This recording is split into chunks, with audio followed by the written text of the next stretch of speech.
Welcome to The Other Side of the Bridge with Iron City Paranormal, where they discuss real investigations, first-hand experiences, unexplained moments, and everything that happens when you step off the regular path and onto the other side of the bridge. Just honest paranormal talk, Iron City Paranormal style. And now, here are your hosts, Derek Smith and Dan Metelsky. Grab a drink, turn down the lights, and cross over with us. Welcome back to the other side of the bridge, where we hunt the truth, respect the history, and try not to lose our minds or each other in the process while lurking in the dark. I am Dan Metelsky, and with me, as always, my brother, Derek Smith. What's going on? Derek, tonight we're crossing the bridge, and we have some interesting interactions to discuss. Theoretically and in practice with difficult spirits. Yeah, I mean, don't we always though? There's always something new. I mean, we could go on and on about this stuff, but yeah, I mean, this one stems right from our upcoming investigation at Fairfield. You know, just kind of talking about topics, and it's right there, right in front of us. You know. Yeah, we have so many things that we have to deal with when we do an investigation, right? Like, it seems so straightforward from the very get. Is you just go into a building, you take a whole bunch of crap with you, and then you spread it all over the place, and stuff interacts with it, and now you're a ghost hunter. Well, right? then you have to worry about ourselves too, right? Like how we're interpreting it and how we're interacting and dealing with it, and 100%. Honestly, we could make things so much worse, you know. We just don't know. God. And we kind of have we like early on in our infancy of ghost hunting, we had some times like that where you live and learn, right? Kind of pissed things off, right? Not always us, let's put it that way, but we still live and deal with it. It was actually never us. It was never the two of us. It was always somebody else in the group. But we had to deal with it or handle it or, you know, somehow. But yeah, you're right. I mean, it's a live and learn kind of thing. And how you think about it too, early on, what do you have to build off of? What do you have to learn from? TV, right? Yes. And what do they do on TV? The wrong thing all the time. They do. And we've talked about that and just how different let's call it real life ghost hunting, right? It's all real life. Right. But like actual ghost hunting versus what you see on TV and how drastically different it truly is. Because you're right. Like all of those shows, well, not all of them, but a good chunk of them, at least the very popular ones, you know, they go in and they're just like yelling at stuff. And then they kind of have to deal with the consequences. And it's the consequences they deal with are sometimes very, very hardcore. Lifelong. If you think about some of them, you know, it's physical too. Mm-hmm. You know, it messes with them. And how many times during some of the conventions that we do or public investigations, when people come up to us and they're like, "How do we start? How do we get into this? Do you have any tips?" Don't watch the TV shows. That's the first one. You know, don't do what they do. Right. And we're not going to stop talking about that. That's just going to keep coming up. It's going to keep happening because, you know, that's a lesson kind of thing, you know. I mean, You don't want to do that. You don't want anything coming home with you or attacking you or whatever, you know. And it's when people do that, when people put themselves out there, what do you expect is going to happen? Yeah. So basically, it's like if you want to go watch a TV shows, that's fine. Just don't do that, right? Learn from them. Yeah.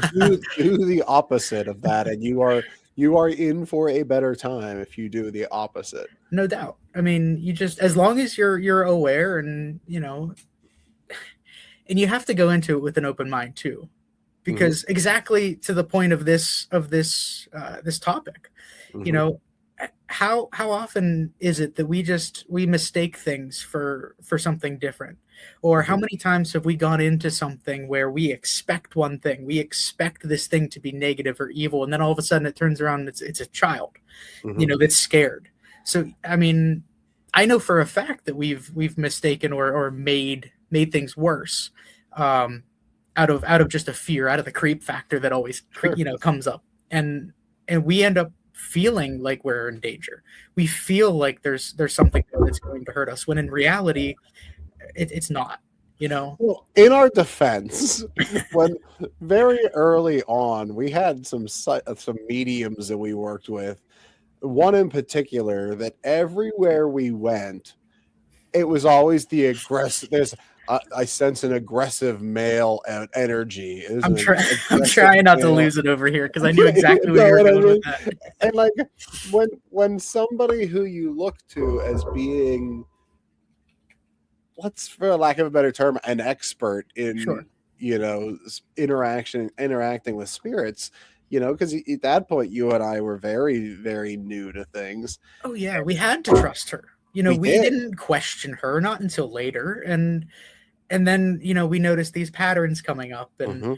and if you think about it, every time she did that, she made things worse for us. Because we jumped to a conclusion then. Right. That's Rather exactly right. And that's exactly where I was going with that, is like we just automatically assumed that whatever it was aggressive, male, intimidating, whatever. So we would just put our guards up. And to be quite honest with you, it drastically affected what we got or didn't get, for that matter, out of the 100%, investigation. 100%, and then that throws the investigation, the evidence, the story, So everything off. much.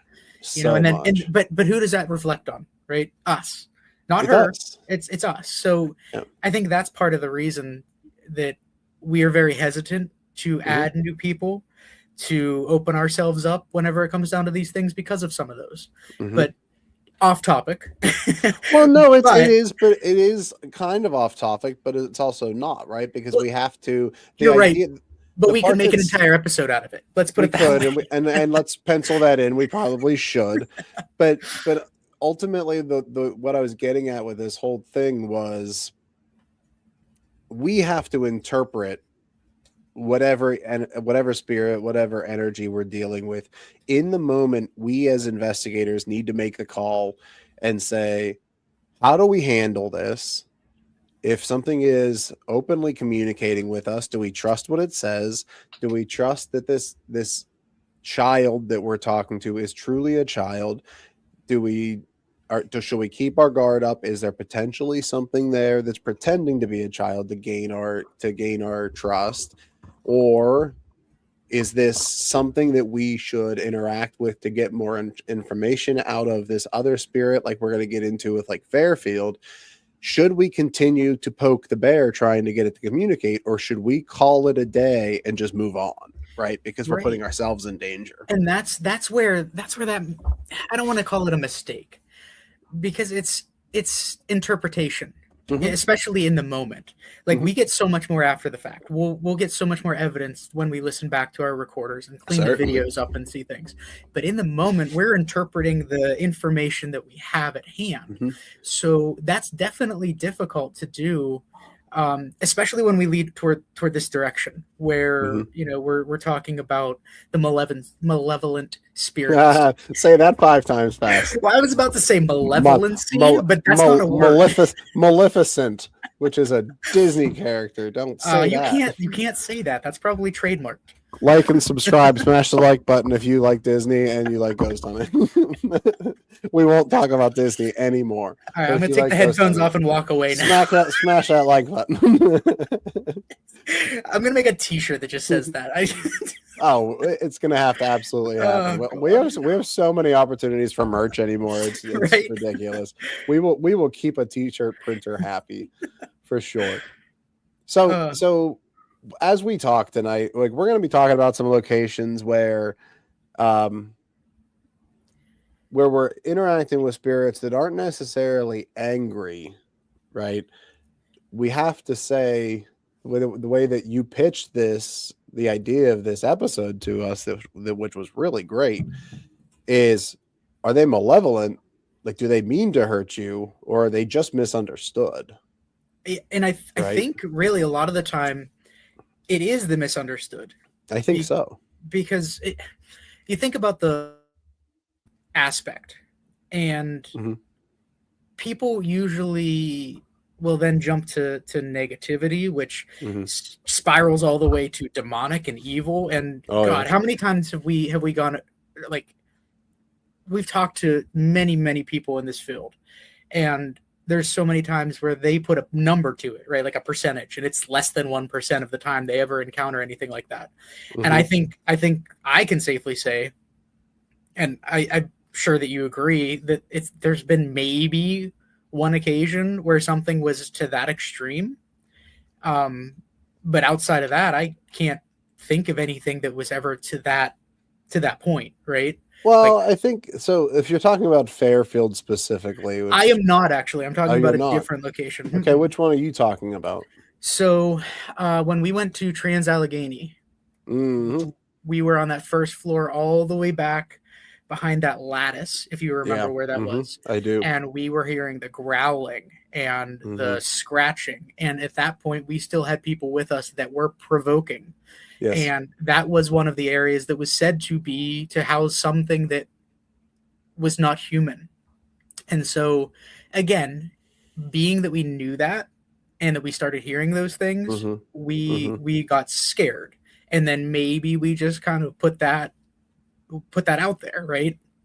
That it was that, non-human entity, which you would go jump right towards demonic to, right? But we didn't try to communicate after that. We were like, we're out, we're done, we're not doing this anymore. We're moving locations because of this. But that's the only time that I feel like we potentially got something like that. When you're talking Fairfield, I am 99% certain that they were misunderstood. That was not anything negative or evil there. Yeah, no, I agree with that. But if we can rewind to the Tala discussion about Trans Allegheny, like, right? So we were, again, I think it was like the second location that we've ever investigated, something like that. Something like that. It was definitely early on, and I will say that it was a group setting. But they did it very well. They separated people. They split them up. They did floors. They gave us a certain amount of time. So they did it. They did it very well. But that was kind of the only caveat to that, is that we were not alone in the building. Not that it mattered in the long run. We never encountered anyone else really. But yeah, that was definitely early on. So we did not have a lot of experience under our belts at that point. Right. And when this specific area, that, like you were saying, it has that wooden lattice. So the tour guide, when we were walking through, very pointedly said, this area has an aggressive spirit, potentially demonic or evil. This area is blocked off for only the brave people to go into. So it was a warning, but then to us as well, it was also a challenge. Correct. Especially early on when I know early on for me, specifically, and I know that we've touched on this a little bit before, that I didn't necessarily believe, and that I was trying to challenge and debunk everything. That was one of those moments, though, where I was just, I'm out. I don't want to be in this spot anymore. But then he put that out there, and that's one of those things that we've learned, that being that you and Aaron typically have these sensitivities, and I do a lot of the upfront research, I don't share a lot of those things with you. This is one of those specific instances where it could have, given us an idea. We could have portrayed this in a manner that he had already discussed and he already told us about. Yeah, and I'd like to go back there. 100%. I would love to. I would, knowing the things that we now know. Right. I don't know that. And the equipment and the techniques and everything, it's a whole different ballgame at this point. Yeah, I mean, you name it, right? I mean, there's so many different things that we bring to the table now that we just didn't have back then. Right. So I would like to kind of challenge that paradigm of, there's an evil or demonic thing behind this. Very and I love it when we do that. Made. I absolutely love it when we're able to do that. Yeah, that you buy at Lowe's, right? It's like there's nothing at Lowe's. That's the protective wall. Yeah, it keeps the spawn of Satan in this corner where there's nothing. But it's a blessed lattice. Don't worry. Yeah, it's fine. Yeah, it'll keep rabbits out of your vegetable garden, but then it will also keep the demon in the corner. So you're safe as long as you don't go past it, right? So I mean, it would be kind of fun to go back there. Love it when we challenge things to a point of being respectful naturally, but kind of putting a different spin on it, or opening ourselves up a little bit differently. Case in point would have been Twin City Opera House. And I know that Yep. you love that because you were kind of the one in the middle of that. But when we're able to challenge this darkness, this aggressive, malevolent energy that was in the basement, and we find out that it's a little girl who's lonely and just wants to play games, how do you beat that? You know? Yeah. Well, right. But then here we are again. How do we know that it's a child? Because there's so many things that people have told us doing this for as long as we have, that you can't always trust the children spirits, Right. because maybe they're not actually children, right? Oh, So like I absolutely. say, there's just so many different facets to this whole idea of speaking to spirits that we will never have, you know, 100% proof. two experiences that are the same. Right. That's true. And then, you think about too, though, when we're talking to these spirits, these energies, whatever, verbiage you want to give them, think about it in terms of them being a human.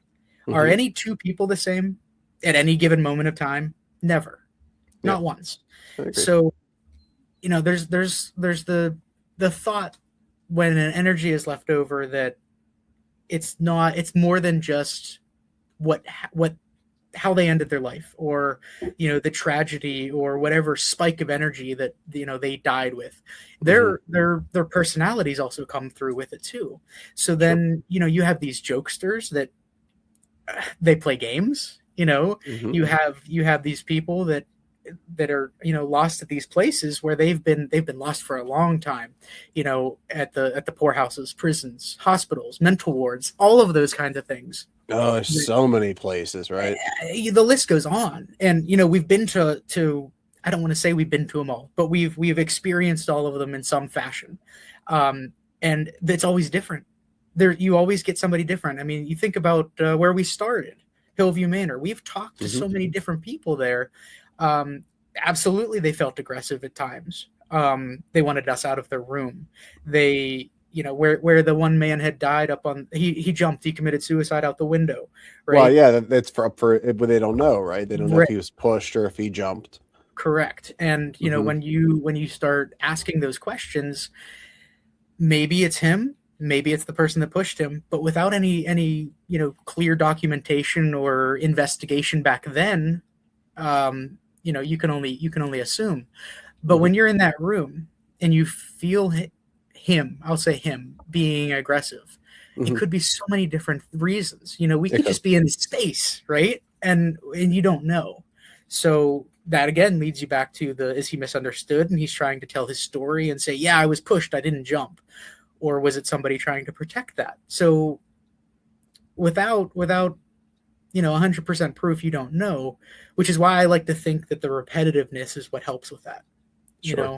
When you're able to get the same answer in different forms. You talk about the equipment we use, the senses that you guys have. You sense something, we hear something, the equipment sets something off. If it all goes together and it all kind of ties together, you can get an answer out of that. That's all we can hope for. But still, at the same time, how do you really know?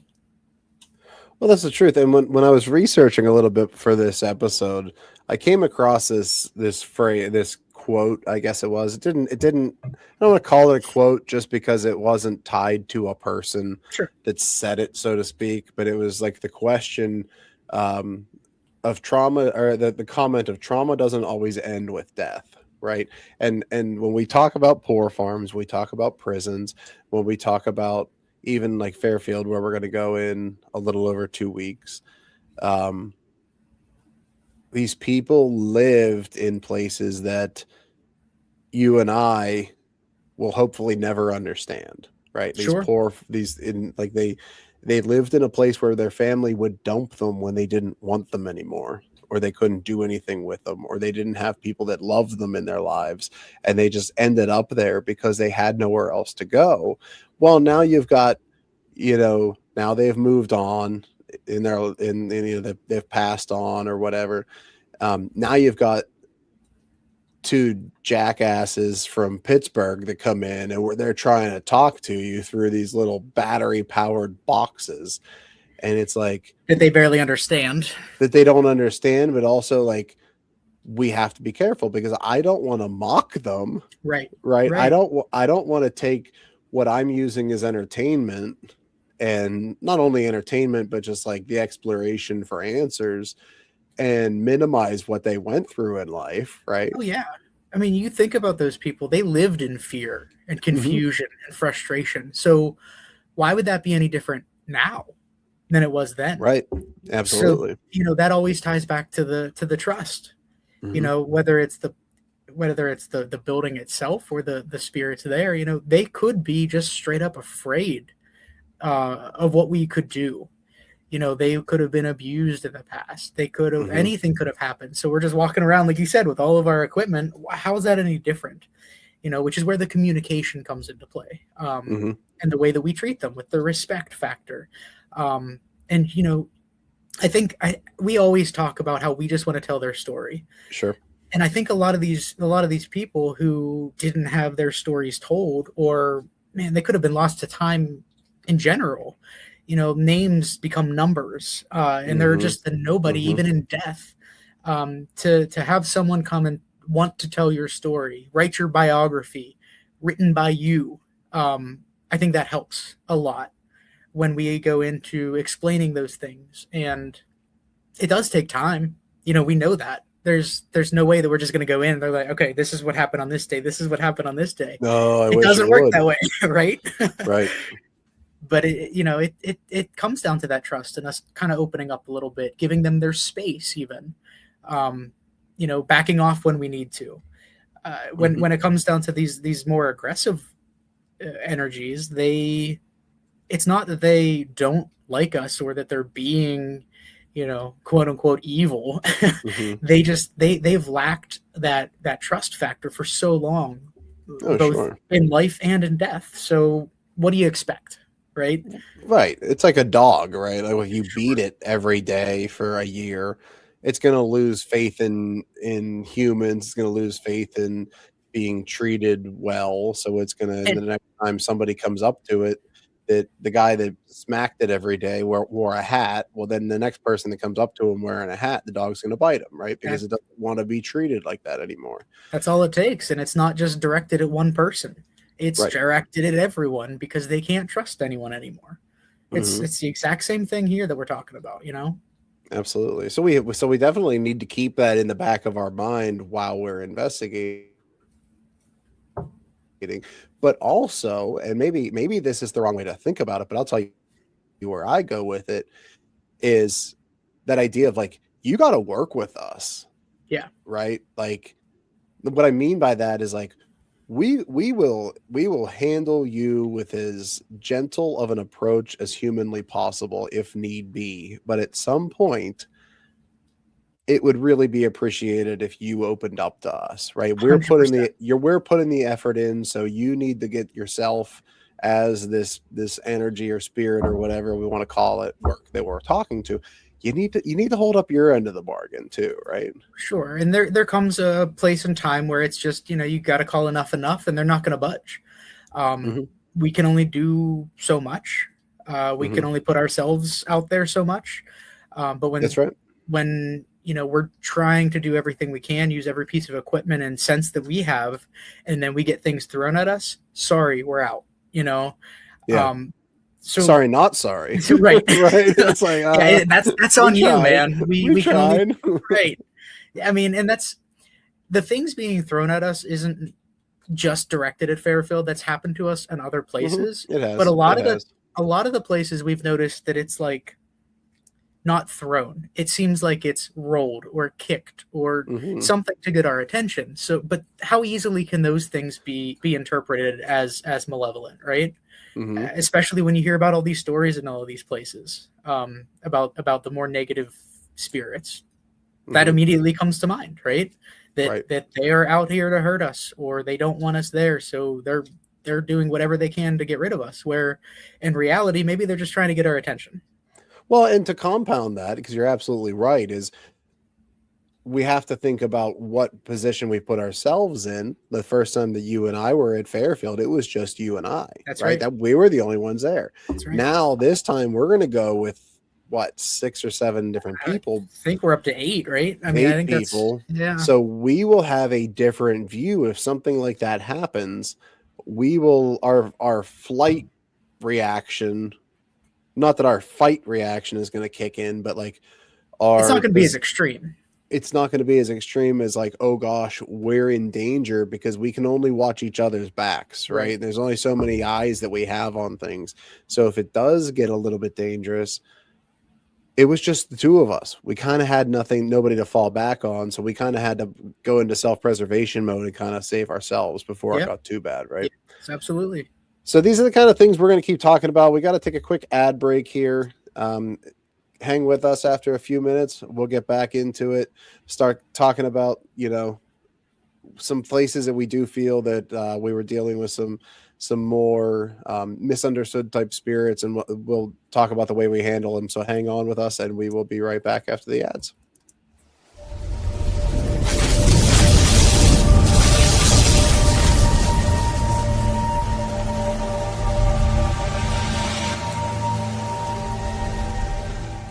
Every ghost story and creature feature lies a far more terrifying truth. The real monsters wear human faces. In the chilling book, All Monsters Are Human, from Derek Smith, 10 Twisted Tales expose the darkest parts of the human soul. From killers hiding in plain sight to obsessions turned deadly. Each story invites you to step into a shadow world where morality unravels, and the only thing more terrifying than what lurks in the dark is who. These aren't just horror stories. They're reflections of ourselves, showing what happens when fear, rage, guilt, and desire take control. Visit unxmedia.com for more information on All Monsters Are Human from Derek Smith. And you can purchase them at Amazon.com from unxmedia.com. The new book, How to Research a Haunted House by paranormal investigator Margie Kay and professional researcher Violet Wisdom, is now available from Unx Media. This one-of-a-kind book explains how to do research on a house with uncommon methods and resources used by historic home researchers, and how to determine who may be doing the haunting and why. How to Research a Haunted House can be used by homeowners, renters, investors, and it should be in the library of all professional paranormal investigators. Get this unique book at unxmedia.com or Amazon.com. That's unxmedia.com or Amazon.com.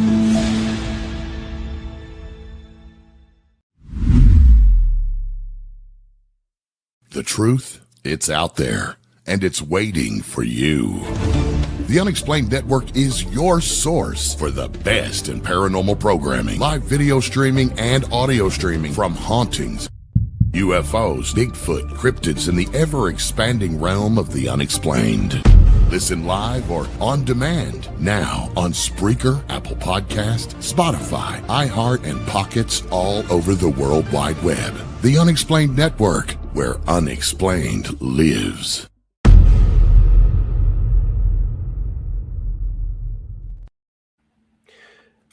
So when we look at investigations at really any locations, like what kind of signs are you looking for that make you feel a certain way about spirits? And like, how do you, as an investigator, because then I'll tell you how I do it, but how do you, Derek, how do you get a sense of this is the type of spirit that we're working with and this is my approach? Well, I think to me, a lot of it has to do with, I kind of touched on it earlier, the repetition of it. Okay. If something can give us multiple in over and over again kind of express themselves, let's say, like say, for example, the word help, if it constantly comes up, if they keep asking and it, help us, or, I can't do this. I mean, I need help crossing over, or I need help with this, telling my story, whatever that would be. That's when I start latching on to the idea of, okay, this is someone who maybe lacks some kind of emotional boundary with others, and they feel comfortable with us. So then all of a sudden, they are, they're more open to talking about these things. Mhm. And that's I think where I kind of I focus in on is this actual repetition part of it. Okay, no, that's interesting, because I mean, for me it's less about what we're getting and more about the way that I'm feeling, Okay. especially now more recently that I'm kind of Sure. honing in on, the way that I um like my spiritual spider senses, so to speak. Spidey senses, not spidey. I feel so old that I just said spider senses. Spidey senses. Spider Um senses. I will tell you, like, the way that when something, at least in our experiences, when I feel like there's something threatening or something that doesn't want us there, or, just does not want to talk to us, I get very, what's the word I can say for this? Uncomfortable. Yeah. It's just like I feel sick to my stomach, caliente. I felt the pressure on my chest. I felt the numbness going down my arm. I felt unwell, I will tell you right? too, from another like an outside perspective, like Mhm. you physically change when those things happen. I Like do. we can tell that something's going on, or you're Okay. feeling a certain way, just because of the way that your mannerisms change, your Okay. inflection changes. So it's not just, you're feeling it inside, you are expressing those things as well, which That's interesting. ultimately it helps us That's determine that interesting. and Okay. know that something's going on, or we need to start watching ourselves or be careful or whatever. Mhm. um whatever those senses are, but it's not just an internal thing that you're feeling. You do express it, and it does help. That's actually really interesting, 'cause I think I knew a little bit that you had told me, because I know that I've said things, um, specifically at Caliente. Uh, there was something that I said towards Erin that I would never have said to her normally. Like, Sure. it wasn't the energy speaking through me. Trust me, I will never be someone to say that, right? It was just like my head was in a space, and my body was just, it was like in distress, so to speak. Like I said, I felt like I was dying Sure. at that time. But there was something I didn't even realize that I said until she brought it up to you after the fact, when Aaron said something like, "Oh, Dan was ridiculous." He said, like, "Oh, don't you think I know what I'm doing?" or something like that, or "Don't treat me like a child," or something like that. Like, Yeah. that's not something that That's I would say in the moment. right. But So it maybe just kind of came out. I mean, it came through you, whatever that emotional disturbance was, let's call it, because like you said, you don't want to you don't want to call it that. You don't want to, right. they're not speaking through you, but you are sensing things, and it does change your perspective in the moment. It seriously does. So that's for me, that's like when something doesn't want us there, or it's mad or whatever, I get uncomfortable. I get sick. I feel very fearful, like, for my own well-being. Um which is So kind of selfish, because it's like before the well-being of the group, I'm more fearful for my own well-being first, but I right? think that's also fair, because we are all Yeah, openly putting ourselves in those situations. sure. So, it's the whole, like, the airplane thing, where if an airplane's going down, they give you the oxygen mask. You should do yourself first, right? You should Yes. breathe in first. Otherwise, you can't help anyone else. So, Yeah, you're not gonna be of any value to anybody else, because you're gonna be passed out on the floor. right. So if you go through, you have a heart attack and you're sitting there dying, we're all going to be like, what the hell's going on? And now we all get heart attacks and die. So, Or you at the worst, carry my fat butt out of the place. Yeah, like, that's a different situation. But if you have it on recording right now, if that should happen, you have the ability, and I would not hold it against you if you just left me, because I would not want to carry my butt out of one of those places. I'm a as big long as there's dude. enough of us, we can just kind of, do the light as a feather thing, and we'll get you out. That's fair. That's fair. But so So, like, the way that you're talking if you about these go, things. Sorry, if you Mhm. had something. Go ahead. Go ahead. No, I was gonna say, so, like, it's so it's that that physical harm or that physical pain is when things don't want me there. When things do want us there, when there's something like a child, like a motherly figure or something, I will tell you that I feel like, even all the way back to Gettysburg, when we had at the Jenny Wade house, when I felt that there was a small child that was standing beside me, I holding on to my pant leg. I knew exactly where you're going with that. They were like Right. tugging on you. Yeah. Yeah, like they were there using me as like a protection shield, like Right. and I felt that I needed to be their protector, so to And speak. you didn't want to move. I remember that. Correct. You felt like you were protecting them, you were keeping them safe, and Mhm. you did not want to move from that spot because of that. Right. So that's the way I feel whenever we're in a place where something is like appreciative that we're there, and like we're there to save them or to protect them, Help them, or yeah. to help them in some way. It's a very different feeling for me. Sure it is. So with that, with all those emotions you experience, Mhm. are there times, and I know that there are a few that we've kind of had, doesn't necessarily have to do with being aggressive or malevolent like this, Mhm. but can the compassion change with like can the compassion actually change the interaction or the respect factor or whatever that may be? Can that actually change? Can that alter for you? Can you feel a difference if we finally have a breakthrough, let's say? That's a super interesting question, and I would say that yes, it does. Okay. I'm trying to think of a specific. I know that we've had this happen somewhere, and I cannot for the life of me remember where it was. I have one on the tip of my tongue. It's 1810 Tavern. When we were getting frustrated and angry that nobody was coming forward, but we were hearing footsteps or whatever. Again, not aggressive. They were more scared at that point, I think. But we were actually getting mad because no one was stepping forward, and we both just kind of took a pause. We just got quiet, gathered ourselves, and that's the one that comes to mind. With that kind of thing. But that's a really good call. And if I remember correctly, we were not getting mad at the spirits not interacting with us. If you remember, we were getting mad at the people that were staying there from the place, that they were like the owner, not the owners, but like the manager and the bartender or whatever, that were downstairs drinking and yelling. And there's the two of us upstairs, like trying to interact with something, trying to gain the spirit's trust. And then they're down there just like, they're having a drunken party. Right. And we're just like, we were just so thrown off on that whole investigation until that moment when you and I just sat on the floor and we looked at each other and we're like, let's just chill out. Yep.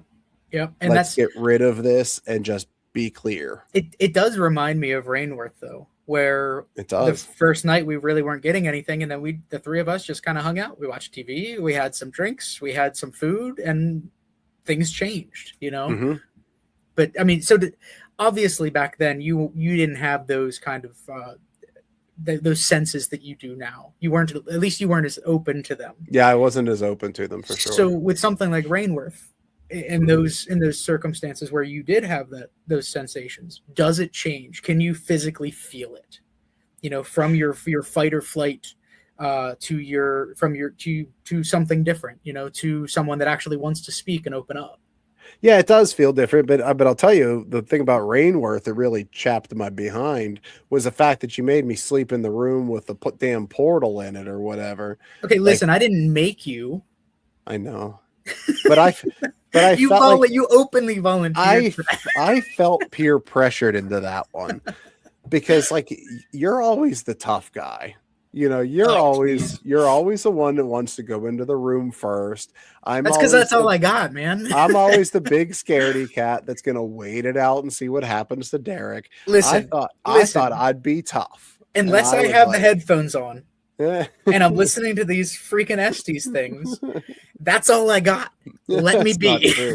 That's not true. But seriously, like I felt like I needed to kind of step up there. Well, with that, I think all very hesitant about that room. Sure, but I think at the same time, the flip side of that, you putting yourself out there and spending time there the entire night there kind of relaxed them a little bit too. Possibly. I also hated it. I still hated it. I didn't say you didn't, but I you don't did care it. what it. I still hated it. This is true. I was not a fan of it. But honestly, like I did feel you can feel shifts like that whenever they start to, for lack of a better term, just warm up to our presence. Sure. Right. And that's why I'm kind of like, I'm very excited about going back to Fairfield, but like with a larger group, especially with females with us this time. Yes, I think that will also make a big difference. I mean, right. You even think about our walk through there. We didn't. We started seeing shadows. We heard footsteps, all in places that we didn't get later on. So it's like, did we bring that on ourselves? Did we spend time in the wrong locations? Did we do things wrong? Did we upset someone? There's just so many unanswered questions because the place is so big, and we're never going to be the ones that are provoking, to come back to that. We're never going to push through and be like, talk to us or else, right? It doesn't happen that way. There's no reason for that. No, because I think that you get out what you put in, right? Sure. If you put in anger into that, again, that's why we had to step back and sit down at the 1810 Tavern and just say, enough is enough. We are letting our anger about a different situation cloud our ability to perform a respectful investigation. Absolutely. So we stopped, and it paid off in dividends. It did. And it's going to be the same thing with taunting in general. We don't want that energy coming back at us. Well, I mean, you don't know who you're poking and prodding when it comes down to that. Sure. Some of these places that are even the most the Caspers out there, you push them enough, man, they're going to push back. Absolutely. You can only take so much, and that's coming from the humanity part of it, right? You can only take so much, and that's why we try to give them as much as respect as possible. And why do we ultimately go to these places? To tell their story, to experience these things that we don't normally get to experience in regular everyday life, right? And that's why it's so hard sometimes to differentiate ourselves between collecting the evidence and telling the stories. Sure. I know you and I have both come to the conclusion that the experience itself is more important than the evidence. Well, absolutely. Now that could be hotly debated, because without the evidence, what do you have? Just a ghost story. But to us, it's more important that we help someone or we experience something to validate certain things. And I think that's the difference. Is in time, that's one of the lessons that we've learned and taken away. And I think that I put Gettysburg up on the screen because as you were talking about that, this is the place that made me realize, I think this was the turning point for you as an individual when we did the Gettysburg orphanage. Yeah, you're 100% right. And what I mean by the turning point for you, I think that's really when you started to put less energy into capturing it and more energy into feeling it. Well, I blame a lot of that on Rosa. Yes. But maybe I should thank her but you're right. She may have done it by force, but whatever it was, I think this is where you started to change your mindset about investigating. I think the back-to-back nights that we did helped a lot, because we started with the Jenny Wade, and that entire time you were experiencing these things left and right.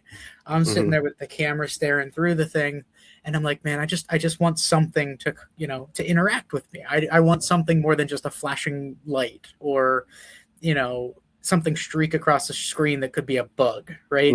I wanted something more than that. I wanted something in the moment. And I think by doing that, putting the camera down and unfortunately calling out her name in the moment, kind of did turn that for me. Yep. Realizing that there's more out there, that I don't need the camera. I don't need the evidence to experience these things. And that's actually a perfect case of an aggressive, malevolent energy that I should not have crossed the line with. And I didn't really go that far. I just called her name out, which you're not supposed to do. Right.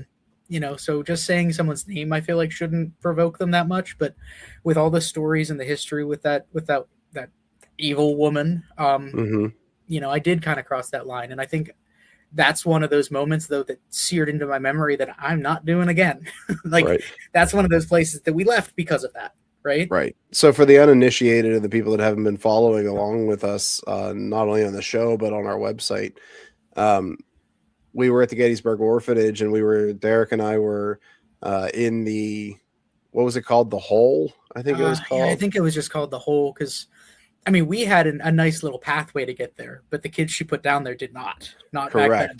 So it was an area of the orphanage that someone had dug a hole. It wasn't the headmistress lady that dug it. I'm sure she had people dig it. I think it was actually the first attempt at a well in the building. Oh, okay. And they had covered it up, and then when she got there, she had them uncover it. I got you. So this whole area was where she would put children as a punishment. So it was very low ceilings. It was floor, walls, ceiling, all dirt. And it was very low. It was probably 3.5 feet tall. For us as adults, it was low. For kids, it would have been nice and cozy, I guess. But also, I wouldn't they say were like nice. chained. They were like, no, I mean, I'm just saying, like they were put in there for long periods of time, and the whole night, Derek and I agreed we would not say Rosa Carmichael, which was the name of the head mistress or whatever, the head lady of the orphanage, who treated these children absolutely god awfully. So the whole night we went, and we never said her name. We never hinted at it. We never addressed her as like her position or anything else. We just avoided it and focused on the children, right?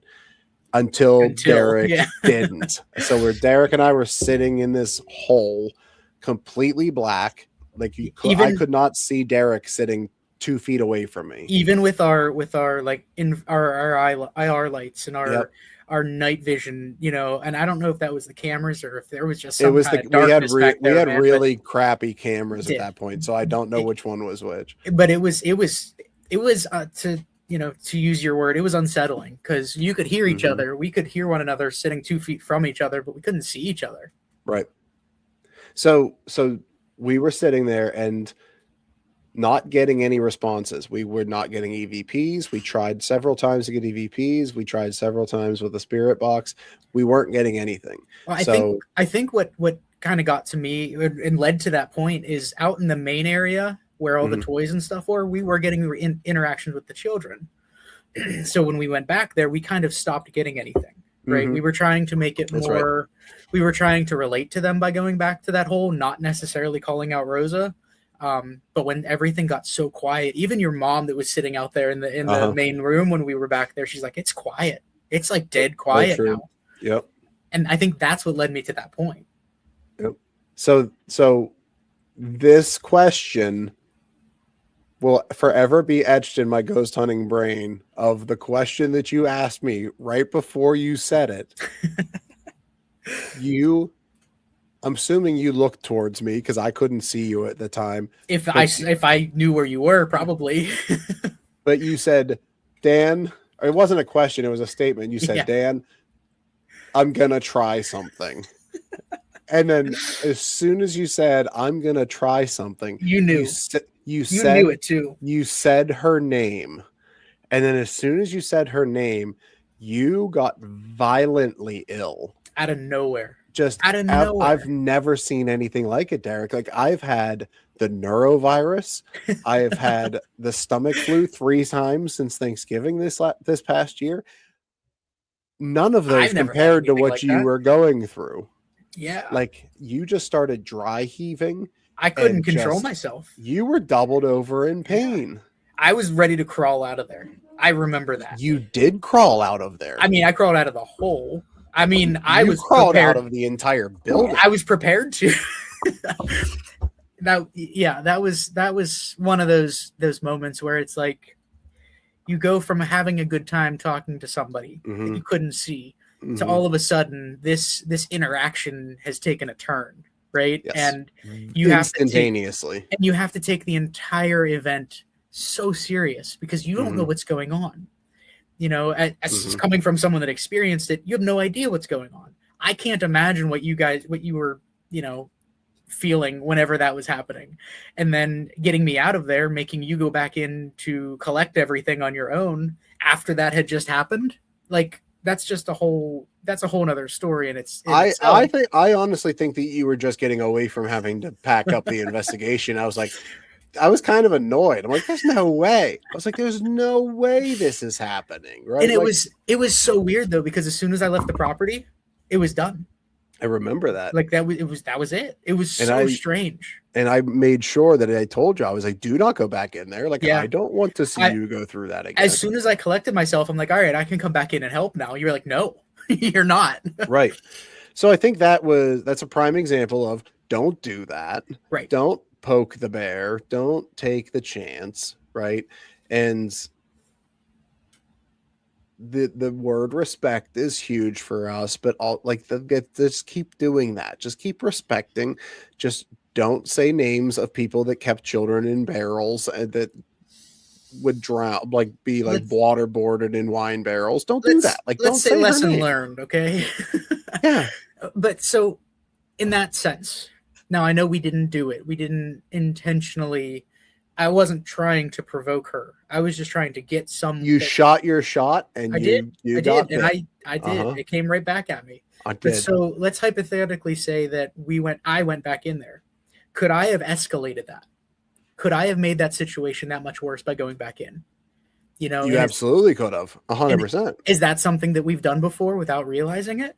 You know, Yes. I think about Fairfield in particular in that mental Mhm. ward here. Mm-hmm. You know, when again it was me that was like, let's stay in here. Things are happening. Let's try to talk to them. And then you had me who was saying, Derek, I don't Let's like leave. this room. Let's leave this room. Something doesn't want us here, Derek. And then you just kept going. And I went with you because that's what friends do.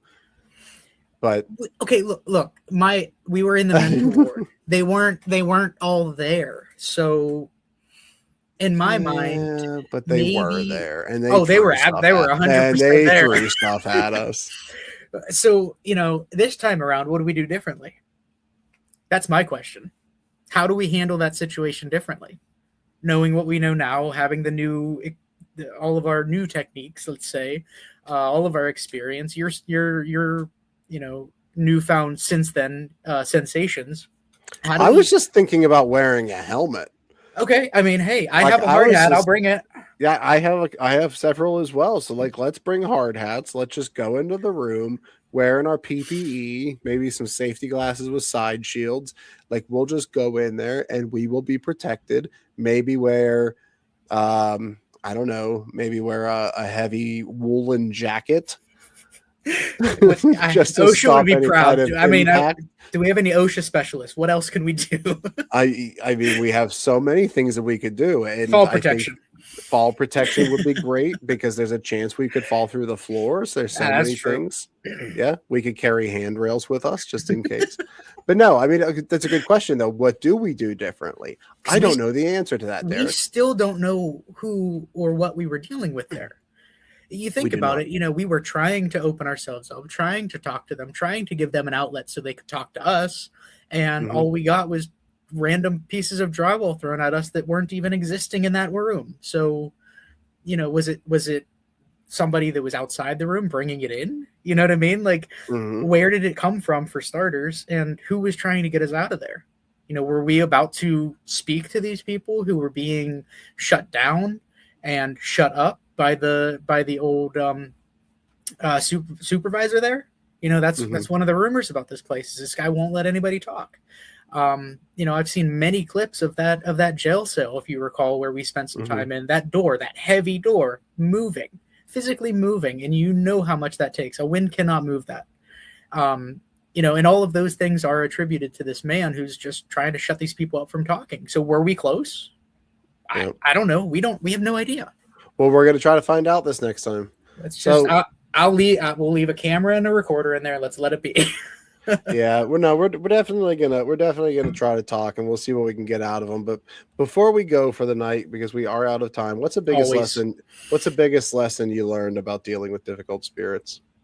Oh man.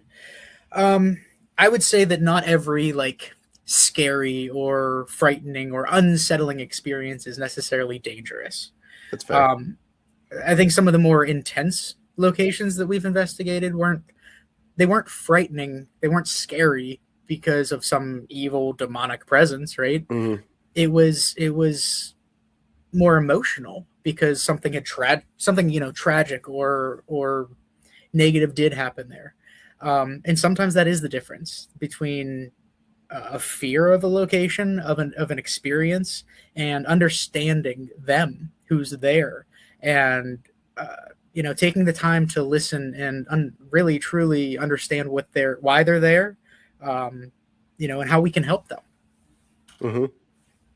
You're absolutely right. So we'll part with one last statement here. Whether spirits we encourage are misunderstood, wounded, or sometimes far darker, our responsibility remains the same: investigate with respect, seek the truth, and always remember that every haunting has a human story behind it. Until next time, everybody, thank you for joining us on the other side of the bridge. Safe travels and safe returns. We will see you next time. Toodles a noodles. Thanks, guys. Take care, everybody.